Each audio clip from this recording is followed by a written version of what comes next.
پناہ مانگتا ہوں اللہ کی شیطان مردود سے، اللہ کے نام سے جو رحمان اور رحیم ہے۔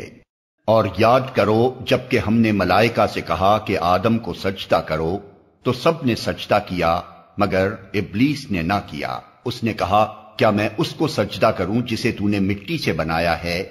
پھر وہ بولا دیکھ تو صحیح، کیا یہ اس قابل تھا کہ تو نے اسے مجھ پر فضیلت دی؟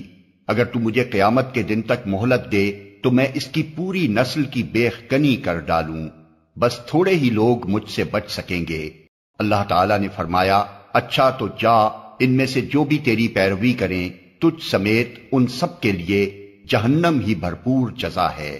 تو جس جس کو اپنی دعوت سے پھسلا سکتا ہے پھسلا لے، ان پر اپنے سوار اور پیادے چڑھا لا، مال اور اولاد میں ان کے ساتھ ساجا لگا اور ان کو وعدوں کے جال میں پھانس، اور شیطان کے وعدے ایک دھوکے کے سوا اور کچھ بھی نہیں۔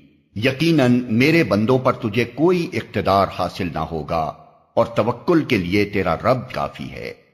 تمہارا حقیقی رب تو وہ ہے جو سمندر میں تمہاری کشتی چلاتا ہے تاکہ تم اس کا فضل تلاش کرو۔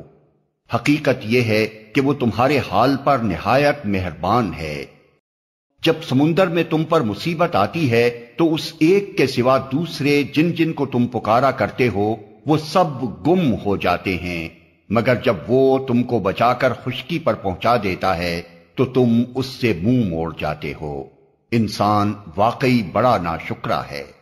اچھا تو کیا تم اس بات سے بالکل بے خوف ہو کہ خدا کبھی خشکی پر ہی تم کو زمین میں دھسا دے یا تم پر پتھراؤ کرنے والی آندھی بھیج دے اور تم اس سے بچانے والا کوئی حمایتی نہ پاؤ؟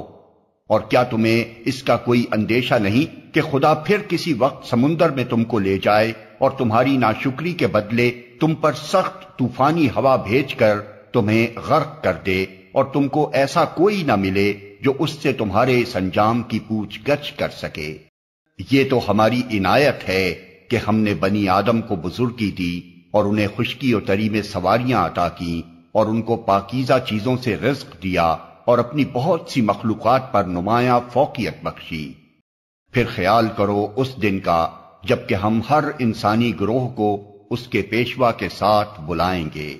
اس وقت جن لوگوں کو ان کا نامہ اعمال سیدھے ہاتھ میں دیا گیا وہ اپنا کارنامہ پڑھیں گے اور ان پر ذرہ برابر ظلم نہ ہوگا، اور جو اس دنیا میں اندھا بن کر رہا وہ آخرت میں بھی اندھا ہی رہے گا، بلکہ راستہ پانے میں اندھے سے بھی زیادہ ناکام۔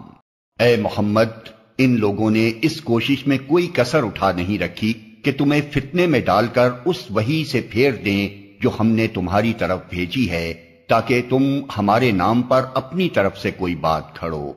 اگر تم ایسا کرتے تو وہ ضرور تمہیں اپنا دوست بنا لیتے، اور بعید نہ تھا کہ اگر ہم تمہیں مضبوط نہ رکھتے تو تم ان کی طرف کچھ نہ کچھ جھک جاتے، لیکن اگر تم ایسا کرتے تو ہم تمہیں دنیا میں بھی دوہرے عذاب کا مزہ چکھاتے اور آخرت میں بھی دوہرے عذاب کا، پھر ہمارے مقابلے میں تم کوئی مددگار نہ پاتے۔ اور یہ لوگ اس بات پر بھی تلے رہے ہیں کہ تمہارے قدم اس سرزمین سے اکھاڑ دیں اور تمہیں یہاں سے نکال باہر کریں، لیکن اگر یہ ایسا کریں گے تو تمہارے بعد یہ خود یہاں کچھ زیادہ دیر نہ ٹھہر سکیں گے۔ یہ ہمارا مستقل طریقہ کار ہے جو ان سب رسولوں کے معاملے میں ہم نے برتا ہے جنہیں تم سے پہلے ہم نے بھیجا تھا، اور ہمارے طریقہ کار میں تم کوئی تغیر نہ پاؤ گے۔ نماز قائم کرو زوال آفتاب سے لے کر رات کے اندھیرے تک، اور فجر کے قرآن کا بھی التزام کرو کیونکہ قرآن فجر مشہود ہوتا ہے، اور رات کو تہجد پڑھو، یہ تمہارے لیے نفل ہے، بعید نہیں کہ تمہارا رب تمہیں مقام محمود پر فائز کرتے۔ اور دعا کرو کہ پروردگار مجھ کو جہاں بھی تو لے جا سچائی کے ساتھ لے جا، اور جہاں سے بھی نکال سچائی کے ساتھ نکال، اور اپنی طرف سے ایک اقتدار کو میرا مددگار بنا دے۔ اور اعلان کر دو کہ حق آ گیا اور باطل مٹ گیا، باطل تو مٹنے ہی والا ہے۔ ہم اس قرآن کے سلسلہ تنزیل میں وہ کچھ نازل کر رہے ہیں جو ماننے والوں کے لیے تو شفا اور رحمت ہے، مگر ظالموں کے لیے خسارے کے سوا اور کسی چیز میں اضافہ نہیں کرتا۔ انسان کا حال یہ ہے کہ جب ہم اس کو نعمت عطا کرتے ہیں تو وہ اینٹتا اور پیٹھ موڑ لیتا ہے، اور جب ذرا مصیبت سے دوچار ہوتا ہے تو مایوس ہونے لگتا ہے۔ اے نبی، ان لوگوں سے کہہ دو کہ ہر ایک اپنے طریقے پر عمل کر رہا ہے، اب یہ تمہارا رب ہی بہتر جانتا ہے کہ سیدھی راہ پر کون ہے۔